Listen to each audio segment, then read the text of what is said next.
Cuando el Espíritu Santo viene a morar en nosotros, viene cargado de regalos, dones, frutos y carismas. Hoy vamos a hablar de cuál es la diferencia entre estos regalos y cuáles de ellos son los más importantes. Aquí, ahora.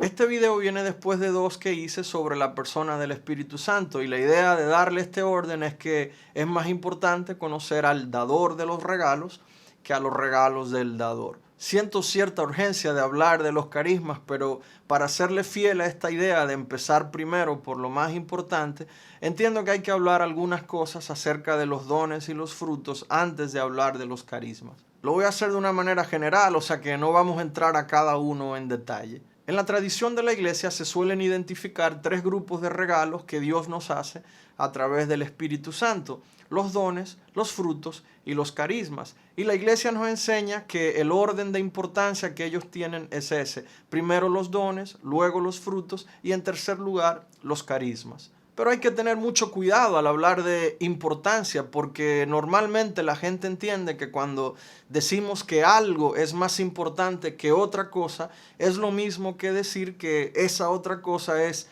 prescindible o superflua. Y por eso es que uno puede comprobar que hay creyentes que entienden que ellos deben tomar una decisión entre los dones y los carismas. Otros llegan a la conclusión de que como los carismas no son tan importantes, entonces ellos pueden decidir no tenerlos porque los consideran algo irrelevante o innecesario. Y esto ni siquiera es lo peor. Lo más triste es cuando un creyente decide que debe rechazar los carismas por considerarlos ser algo peligroso o algo que debe ser evitado. Pero para ser honestos hay que reconocer que aun cuando la Iglesia Católica nunca ha querido que entendamos eso cuando ella nos habla de la importancia de los regalos del Espíritu Santo, esas ideas o esas interpretaciones están muy extendidas entre los católicos. Entonces veamos por qué la Iglesia habla de que hay unos regalos que son mejores que otros.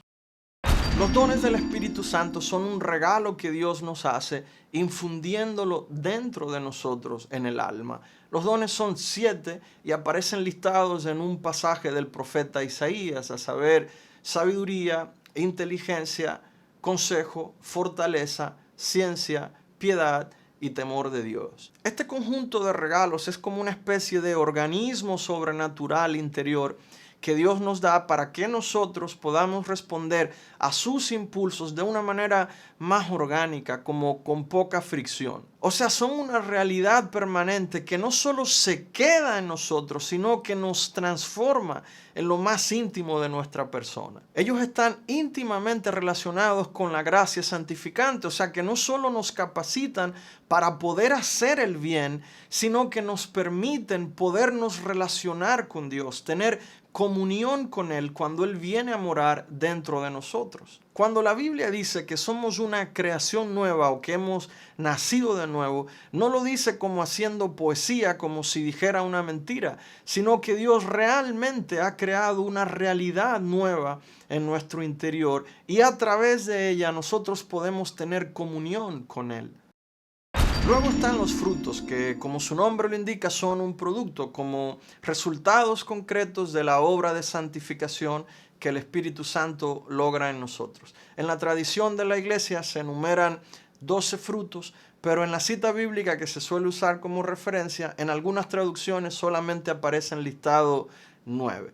Los 12 son caridad, gozo, paz, paciencia, longanimidad, bondad, benignidad, mansedumbre, fidelidad, modestia, continencia y castidad. Los frutos son actos, acciones específicas que hace alguien que ha sido transformado por el Espíritu Santo. Por eso algunas veces de ellos se habla como un adelanto de lo que vamos a recibir en el cielo. Hasta aquí es fácil ver por qué el don es superior al fruto, porque el don es una disposición que reside en nosotros y el fruto es una acción que procede de esa disposición y por tanto la disposición es superior a lo que ella produce, a su resultado. Ahora veamos cuál es su relación con los carismas.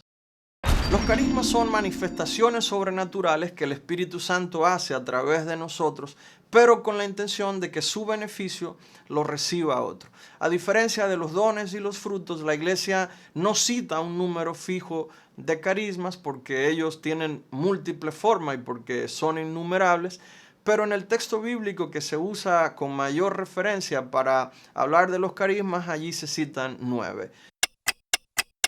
Fe, don de lenguas, discernimientos de espíritus, milagros, palabra de conocimiento, palabra de sabiduría, profecía, sanación e interpretación de lenguas. Ese beneficio que la manifestación de un carisma causa en los demás no es directo, ni causa en ellos una disposición permanente para responder al Espíritu Santo como lo hace un don. Y tampoco la manifestación de un carisma procede de un proceso de santificación personal de quien lo tiene, como lo hace un fruto. Y tampoco el efecto del carisma sobre quien recibe su beneficio le hace obrar un acto sobrenatural como un fruto de manera automática, sino que lo hace indirectamente por aproximación. Puede sonar medio complejo, pero es fácil. Veamos un ejemplo para notar las diferencias. Supón que alguien que tiene el carisma de la profecía dice algo que provoca que otra persona se arrepienta y quiera abandonar su pecado. El efecto de esa proclamación profética sobre quien la escucha, aunque se parece, no causa lo mismo, ni de la misma manera directa, íntima y permanente que lo hace el Espíritu Santo cuando infunde el don del temor de Dios en un adulto cuando recibe el bautismo y la confirmación. Asimismo, el efecto de esa palabra profética que logra que quien la escucha desea abandonar su pecado no es lo mismo que logra el fruto de la templanza en el alma de un bautizado a quien el Espíritu Santo ha conducido por un proceso de santificación. Una diferencia más es que el carisma, a diferencia del fruto, puede proceder del alma de alguien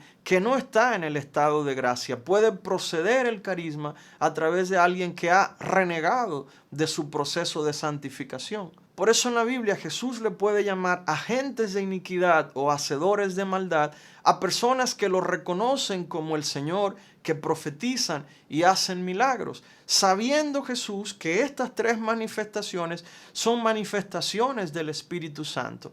La idea es que estas manifestaciones, que son carismáticas o carismas, se pueden dar a través de personas que no están santificadas, que no están en el estado de gracia. Esto lo diferencia de los frutos. Y esta quizás es la diferencia más obvia entre los carismas y los dones y los frutos. Entonces, para resumir, lo que el Espíritu Santo logra como un regalo permanente en el alma de alguien a través de un don, o lo que logra como una acción concreta a través de un fruto que procede del uso del don que le ha dado a esta persona, no se compara con lo que el Espíritu Santo logra indirectamente y por aproximación en la vida de alguien a través del uso de un carisma que le dio a un tercero. Y la gran diferencia es que este tercero, al usar el carisma, su uso no procede de su estado interior de santidad, sino que procede de la acción directa del Espíritu Santo y no de lo que Dios le ha dado a él internamente. Así podemos entender por qué la Iglesia considera los otros regalos del Espíritu Santo como superiores a los carismas. De aquí es que viene la distinción famosa de que hay regalos que Dios nos hace, que nos hacen agradables a Él, y que hay regalos que son meramente gracias regaladas. Esta es la razón de la superioridad de unos regalos sobre los otros. Pero también hay que decir que esto representa una amenaza para la correcta valoración de los carismas. Sobre todo cuando nosotros nos ponemos a hacer aritmética de lo que logra o no la manifestación de un carisma sobre quien recibe su beneficio, o de lo que el Espíritu Santo hace o deja de hacer antes o después que un carisma se manifieste. Pero eso lo vamos a dejar para el próximo video, donde, si Dios lo permite, vamos a hablar de los carismas detalladamente y de cómo recibirlos y desarrollarlos. Que el Espíritu Santo venga con toda su gloria a morar en ti. Que Él te conceda el regalo más excelente de todos, que es su propia presencia. y que una vez en ti te conceda la abundancia de su gracia, abundancia de dones, abundancia de frutos y abundancia de carismas. Que Dios te bendiga.